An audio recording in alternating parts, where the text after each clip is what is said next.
The artifact is the vehicle of the idea. The more interesting the artifact, the more interesting the idea.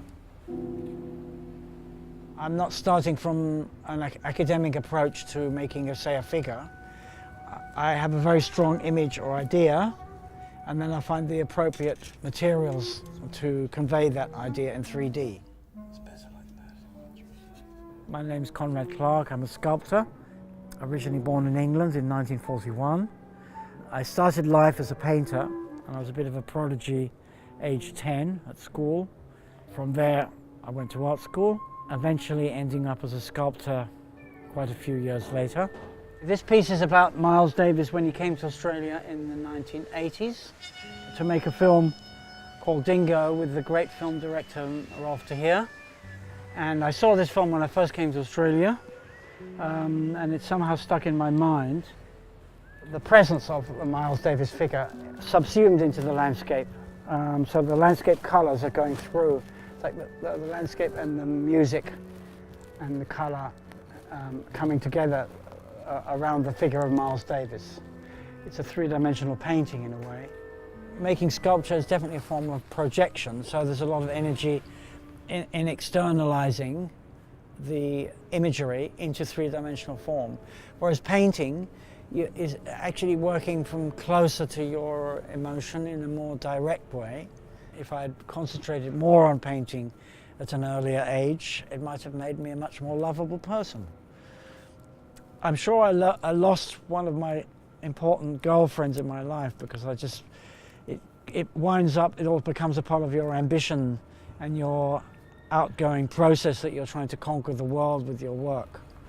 So this fits in here, like so. This shape kind of locks in loosely, while the other arm comes across and drops in to a slot here. Because the idea of the whole thing is really a kind of cry from the heart. It's based on Robert Johnson, one of the most important of the blues artists of the 1930s from Mississippi. To succeed, you need ambition, and ambition is absurd. My mother used this quote all the time, you know. It's one of her sayings, you know, from one of Van Gogh's letters. I love my mother's music. I really admire the absolute guts that she had to write music under all circumstances. Elizabeth Lutyens is 75 today, and she's in the audience here at Maida Vale for a programme to mark the occasion. On behalf of Radio 3, we offer many congratulations and we wish her a happy birthday. This is the main work tonight, A Capotic Rose, for soprano and 7 players.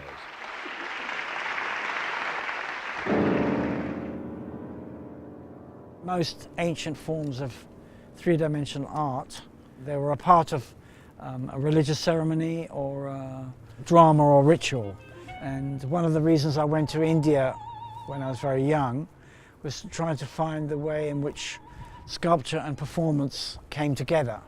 This sculpture is called Crazy Horse Ceremony, and it's installed in the South Brunswick Primary School as a part of the South Brunswick Arts Festival.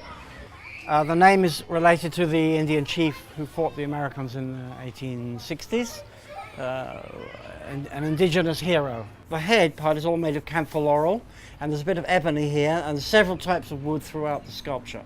The eyeball is turned and set in there with some beeswax around it, so the idea is very earthy. The whole idea of art theory seems to be something that people invent after the fact. Whereas you're making things and seeing things, it's like action and it's visceral. Whereas the words is what comes afterwards. It's the opposite, exact opposite of the verbal process.